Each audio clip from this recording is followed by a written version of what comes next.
السلام علیکم ورحمۃ اللہ وبرکاتہ ان الحمد للہ والصلاة والسلام علی سید الانبیاء وعلی آلہ وصحبہ اجمعین اما بعد فاعوذ باللہ من الشیطان الرجیم بسم اللہ الرحمن الرحیم انشاءاللہ الرحمن۔ آج کے اس لیسن میں سورۃ النساء آیت 29 اور 130 ان دو آیات کا ترجمہ انشاءاللہ ہم پڑھیں گے اور معنی کی مختصر سی وضاحت جاننے کی کوشش کریں گے اللہ کے حکم سے۔ اعوذ باللہ من الشیطان الرجیم بسم اللہ الرحمن الرحیم ولن تستطیعوا، اور تم سے یہ ہرگز نہ ہوگا، ان تعدلوا کہ تم مکمل طور پر عدل کر سکو، بین النساء عورتوں میں، ولو حرصتم اور اگر تم حرص کرو، فلا تمیلوا پس نہ جھک جاؤ، کل المیل ایک طرف جھکنا، فتذروها تو اس کو چھوڑ دو تم، کالمعلقہ لٹکتی ہوئی، وَإِن تُصْلِحُوا اور اگر تم اصلاح کرو، وَتَتَّقُوا اور ڈرو، فَإِنَّ اللَّهَ تو بے شک اللہ کانا ہے، غفوراً بخشنے والا، رحیمہ مہربان، وَإِن يَتَفَرَّقَا اور اگر وہ دونوں جدا ہو جائیں، یغنِ اللہ غنی کر دے گا اللہ دونوں کو، من سعتہ اپنی کشائش اور کشادگی سے، وَكَانَ اللَّهُ اور ہے اللہ واسعاً حکیمہ بہت وسعت والا بہت حکمت والا۔ اعوذ باللہ من الشیطان الرجیم بسم اللہ الرحمن الرحیم ولن تستطيعوا ان تعدلوا بين النساء ولو حرصتم فلا تميلوا كل الميل فتذروها كالمعلقة وإن تصلحوا وتتقوا فإن الله كان غفورا رحيما وَإِن يَتَفَرَّقَا يُغْنِ اللَّهُ كُلًّا مِّن سَعَتِهِ وَكَانَ اللَّهُ وَاسِعًا حَكِيمًا، اور تم ہرگز اپنی بیویوں کے درمیان پورا عدل نہیں کر سکتے، خواہ تم اس پر حریص بھی ہو۔ جس سے تم کو رغبت نہ ہو اس بیوی سے بالکل اعراض نہ کرو کہ اس کو اس طرح چھوڑ دو کہ وہ درمیان میں لٹکی ہوئی ہو، اور اگر تم اصلاح کر لو اور اللہ سے ڈرتے رہو تو بے شک اللہ بہت بخشنے والا بہت مہربان ہے۔ اور اگر خامد اور بیوی علیحدہ ہو جائیں تو اللہ اپنی وسعت سے ہر ایک کو بے نیاز کر دے گا، اور اللہ وسعت والا بڑی حکمت والا ہے۔ ولن تستطیعوا استطاعت یعنی تمہارے اندر یہ طاقت نہیں کہ تم عدل کر سکو، برابری کا سلوک کر سکو اپنی دونوں بیویوں کے درمیان۔ اور یہ ہے اللہ نے اپنی طرف سے ہمیں ایک بات بتا دی، وہ کیا، یہ کون سے عدل کی بات ہے؟ یہ وہ عدل ہے جو کہ آپ کے دل کی محبت پر ہوتا ہے، کہ دلی محبت میں بیویوں کے درمیان عدل ممکن نہیں ہے۔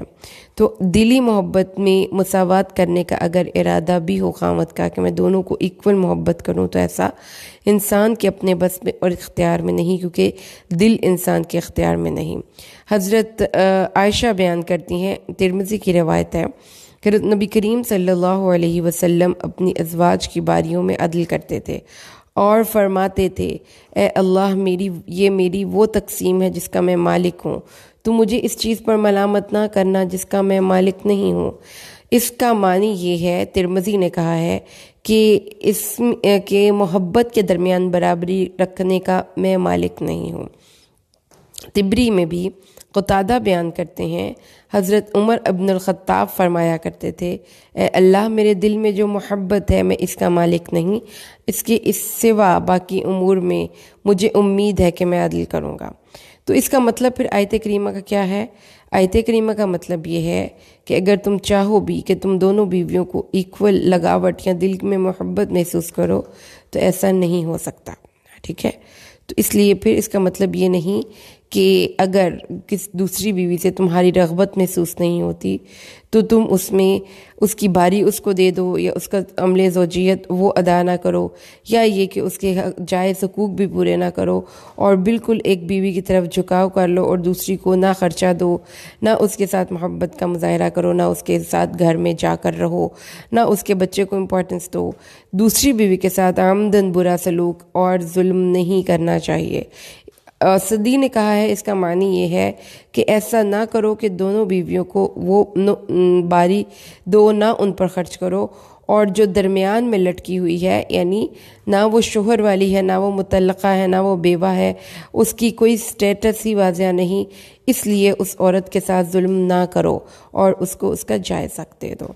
اس کے بعد رسول صلی اللہ علیہ وسلم کی حدیث سنیے، ابو ہریرہ بیان کرتے ہیں، آپ نے فرمایا کہ جس شخص کی 2 بیویاں ہوں اور وہ ان کے درمیان عدل نہ کرے تو وہ قیامت کے دن اس حال میں آئے گا کہ اس کا ایک پہلو گرا ہوا ہوگا۔ اب اس بات کو ذرا سمجھیے پچھلی آیت کے ساتھ کنیکٹ کر کے۔ دیکھیں، ہم جب پریکٹیکل لائف میں انٹر ہوتے ہیں اور 2 میاں بیوی کے درمیان جھگڑا ہو جاتا ہے تو جو لڑکی والے ہیں وہ اپنی بیٹی کو سپورٹ کرتے ہیں، لڑکے والے ہیں وہ اپنے بیٹے کو سپورٹ کرتے ہیں۔ اب یہاں پر یہ آیت کا جو آغاز ہوا تھا وہ عورتوں کو سمجھانے سے ہوا تھا کہ اگر عورتوں کو اپنے شوہر کی نشوز یا اعراض کا خوف ہو اور وہ اپنی طرف سے کچھ اپنے حق سے دستبردار ہو کر صلح کرنی چاہیں تو ان عورتوں کو کوئی حرج نہیں، لیکن ایٹ دا سیم ٹائم اللہ نے مردوں کو بالکل گائیڈ کر دیا کہ ایسا نہیں کرنا کہ اگر عورت کو سے تمہیں رغبت محسوس نہیں ہو رہی اور تم اس کو چھوڑنا چاہتے تھے، اب اس عورت نے تم سے ریکویسٹ کر دی تو بالکل واضح ہو گیا کہ اب وہ تمہیں چھوڑنا نہیں چاہتی۔ اس صورت میں تم اس کی اس مجبوری کا ناجائز فائدہ اٹھا کر اسے بالکل لٹکی ہوئی عورت کی طرح چھوڑ دو کہ وہ شوہر والی اور بے شوہر والی عورت کے درمیان میں لٹکی ہوئی ہے۔ ایسا کرنے سے تمہیں گناہ ملے گا۔ اور پھر اللہ نے بار بار کہا، ہاں یہ نہیں ہو سکتا کہ تم اس سے بالکل محبت لگاوٹ کا اظہار کرو، وہ عورت بھی اپنے کچھ حقوق سے دستبردار ہو رہی ہے، لیکن تقوی اور اصلاح کے روش پر چلتے رہنا چاہیے اور بگاڑ جس بھی جگہ پہ ہو اس کو سدھارنے کی کوشش کرنی چاہیے۔ تو یہ خوبصورت بیلنس کمپلیٹ ہو گیا، یعنی اللہ تعالیٰ نے دونوں فریقین کا لحاظ کر دیا، خاوند کا لحاظ کر دیا اس طریقے سے کہ اگر تمہیں اس عورت سے محبت محسوس نہیں ہوتی اور تم اس کو چھوڑ دینے کا ارادہ کرتے ہو اور وہ عورت کسی شرط پر تم سے صلح کر لیتی ہے تو اب تمہیں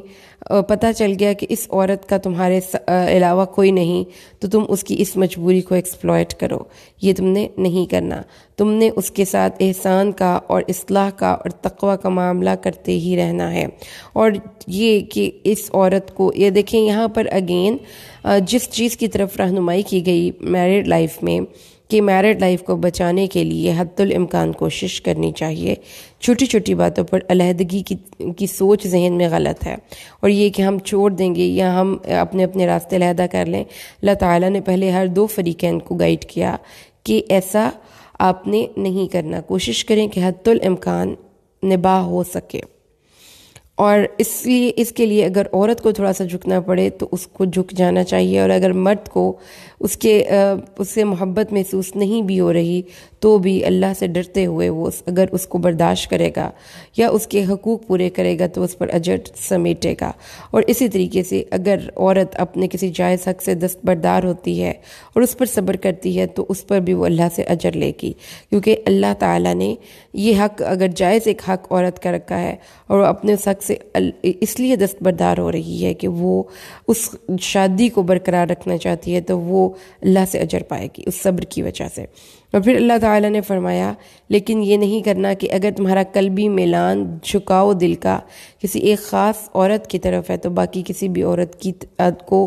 تم اس کا وہ جائز حق نہ دو جو کہ اللہ نے اس کا تمہاری زندگی میں مقرر کیا ہے، یعنی اس کا نان نفقہ، اس کا خرچہ اور اس کی تمام ازدواجی تعلقات۔ ہاں یہ کیا جا سکتا ہے کہ باہم رضامندی سے اس کی باری تھوڑی کی جا سکے یا اس کے خرچ کو کم یا زیادہ کیا جا سکے، لیکن اس کو 100% محروم کر دینا بالکل بھی درست نہیں ہے۔ اور اگر وہ شخص ایسا کرنے کا ارادہ کرتا ہے تو پھر اللہ نے لاسٹ فائنل حل یہ بتا دیا کہ اگر عورتوں کو یہ خوف ہے کہ یہ خاوند مجھ پر خرچ کرتا ہے تو شاید اس سے نکاح سے باہر نکل کر میرے لیے زندگی آسان نہ رہے، تو اللہ نے تسلی دی ہے کہ اگر وہ دونوں علیحدہ ہو جائیں گے تو ہر ایک کو اللہ اپنی وسعت سے غنی کر دے گا، ہر ایک کو اللہ اپنی وسعت سے کشادگی عطا کرے گا۔ تو شادی شدہ زندگی کو اسی طرح چلنا چاہیے کہ جس میں سکون ہو، اطمینان ہو اور محبت ہو۔ لیکن جب شادی شدہ زندگی میں کلیشز آ جائیں، ٹسلز آ جائیں، کانفلکٹس آ جائیں اور اس طرح سے مینٹل سٹریسز آ جائیں تو اللہ تعالیٰ نے گائیڈ یہ کیا ہے کہ اس کو ریزالو کیا جائے، مینٹل سٹریس کے ساتھ، اس کانفلکٹ کے ساتھ، اس پرابلم کے ساتھ نہ رہیں، کیونکہ اس سے آپ کی صلاحیتوں کو زنگ لگتا ہے اور آپ پازیٹیو نہیں رہتے. آپ ایک نیگیٹو بات سوچتے سوچتے آپ نیگیٹیوٹی کی طرف چلے جاتے ہیں. تو اللہ نے اس لیے سمجھایا کہ اگر تم لوگ علیحدہ ہونا چاہتے ہو پھر، اور یہ سوچ لو کہ مزاج ہم آہنگ نہیں، صلح کی کوئی صورت نہیں، موافقت کی کوئی صورت نہیں، خاوند کو بیوی سے بالکل رغبت محسوس نہیں ہوتی، تو اس صورت میں پھر یہی بہتر حل ہے کہ عورتوں اور مردوں کو اپنے اپنے راستے جدا کر لینے چاہیے. جی یہ تو قرآن پاک کا ایک بہت ہی کشائش والا، وسعت والا حکم ہمارے سامنے آ گیا.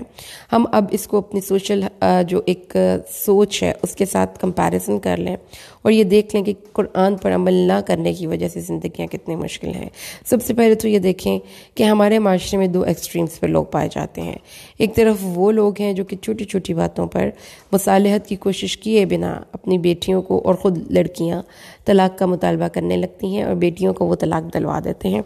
اور پھر اس کے بعد دوبارہ دوسری جگہ پر شادی کرنے کے لیے بھی آمادہ نہیں ہوتے. دوسری صورت میں ایسے لوگ بھی پائے جاتے ہیں معاشرے میں جو کہتے ہیں اپنی بیٹیوں کو کہ اگر تمہاری ڈولی گئی ہے تو جنازہ ہی آنا چاہیے،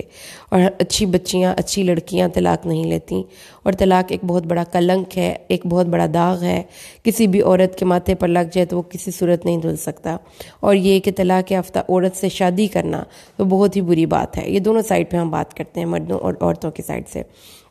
دین اسلام نے ایسے کسی بھی حکم کو نہ پروموٹ کیا ہے، اور نہ ہی ایسا کوئی حکم ہمارے مذہب میں موجود ہے. اسلام نے کہا ہے کہ زندگی گزارنی ہے میاں بیوی تو خوبصورتی سے گزاریں، ہم آہنگی اور حسن سلوک سے گزاریں. اگر خاوند کو بیوی سے کوئی مسئلہ ہو رہا ہے تو بیٹھ کر ڈسکس کریں، اور وہ کسی بھی ایک نقطے پر صلح کر سکتے ہیں. اگر عورت بھی خاوند کی بات نہیں مانتی تو عورت کو سمجھانے کی اگر اپنی کوششیں ناکام ہو جاتی ہیں تو پھر خاوند کو اختیار ہے کہ وہ اس کے گھر والوں سے رابطہ کر کے اس کو سمجھانے کی کوشش کرے. اور اگر ایسا نہیں ممکن کہ عورت اس کی بات مان لے تو اللہ تعالیٰ نے دونوں فریقین میں سے کسی ایک کو بھی مورد الزام ٹھہرائے بنا یہ راستہ اوپن کر دیا کہ وہ دونوں ہی اپنی جگہ پہ معذور سمجھے جائیں گے. تو کوئی بھی گناہ گار نہیں اگر وہ دونوں علیحدہ ہو جائیں، اپنے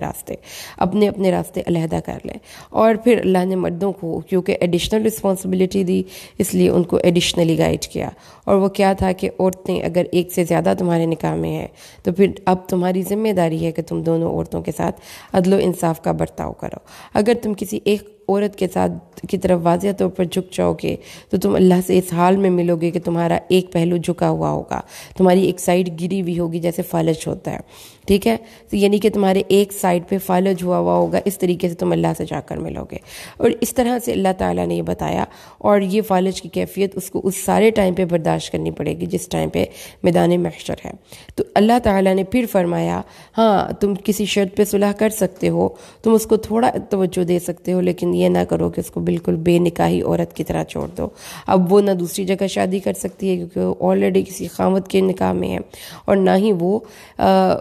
شوہر والی کنسیڈر ہوتی ہے. تو اس میں ایک اور چیز جو بہت امپورٹنٹ ہے، جیسے کہ آج کل بہت زیادہ دور ہے کہ لوگ لڑکیوں کے خاوند باہر چلے جاتے ہیں اور ساری عمر ہی باہر رہتے ہیں، تو وہ بھی ایک معلقہ کی طرح زندگی گزارتی ہے، نہ وہ شادی شدہ ہے اور نہ ہی وہ بے نکاحی ہے. تو ان چیزوں پہ بھی ہمارے معاشرے میں بہت مسائل جنم لیتے ہیں جس پہ کہ عورت ہی کمپرومائز کرتی ہے. اور اگر وہ اس کنڈیشن پہ کمپرومائز کرتی ہے تو یہ سوچ کر کرے کہ اللہ اس کا اجر دے گا انشاءاللہ. اور مرد کو بھی اللہ تعالیٰ نے اس چیز کا پابند کیا کہ وہ عورت کو کپڑا، روٹی، مکان کے ساتھ ساتھ اس کے جنسی تعلقات بھی اس کے ساتھ استوار کرے، کیونکہ آپ نے جب البقرہ میں پڑھا تھا، سورۃ البقرہ میں، تو اس میں ہم نے یہ پڑھا تھا کہ جو ایلا کرتے ہیں اپنی عورتوں کے ساتھ، یعنی ایلا کہ اپنی عورتوں کے پاس نہ جانے کی قسم کھاتے ہیں کہ اب وہ ان کے ساتھ شب باشی نہیں کریں گے، ان کے ساتھ ہم بستری نہیں کریں گے، تو ان کو 4 مہینے کی مہلت ہے اپنے اس معاملے پر نظر ثانی کرنے کی. اور اگر 4 مہینے کے بعد بھی وہ اپنے اس فیصلے پر قائم ہے تو پھر اس عورت کو ان کو آزاد کرنا ہوگا. اسی طریقے سے حضرت عمر فاروق نے حکم جاری کیا تھا کہ 4 ماہ کے بعد ہر صورت فوجی واپس اپنے گھروں میں آئیں اور آ کر اپنے گھر والوں کے ساتھ وقت گزاریں. یہ حکمتیں اس لیے ضروری تھیں تاکہ معاشرے میں برائیوں کے دروازے ڈور اوپن نہ ہوں، کہ ہر عورت اور ہر مرد اپنی شہوت پر اس طرح سے قابو نہیں پا سکتا تو پھر ظاہر ہے کہ جب اس کو شادی میں رہ کر ایک چیز نہیں مل رہی تو وہ پھر اس کے بیک ڈورز تلاش کرے گا. تو اسی لیے